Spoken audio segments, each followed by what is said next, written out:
Illegal drug racing sa reclamation area sa Mandaue City. Nahitabo na sab kuno. Maong hugot kining gibantayan sa mga otoridad. Ano report ni Nico Serino.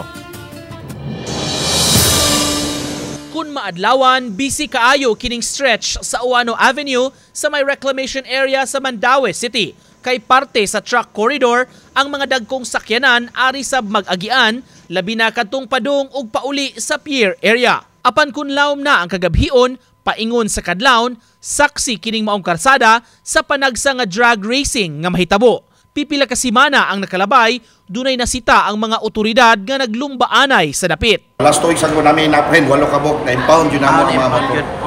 Kuwang sa mga papilis o mga restro. Kini ang rason nga nung subsub ang pagbantay sa kapulisan ingon man Traffic Enforcement Agency sa maong lugar. Gawa sa mga checkpoints, nagpa-posting sab sila og mga personnel bisan 10 oras na sa kagabhion aron makamonitor sa palibot. Gihulagway nga delikado kaayo ang drag race nga himuon sa mga involved niini ug sa mga establishmento sa palibot. Based on information, nasa laing lugar, maybe wala sa Mandaue magsabot-sabot. Kung sa nasabotan, hindi abot sa Mandaue, dito na dagan. So di sila makita dari magkundok kayo sa Mandaue, di abot sa Mandaue, dito na dagan. Uban ni Godfrey Relien, Nico Sereno, Balitang Bisdak.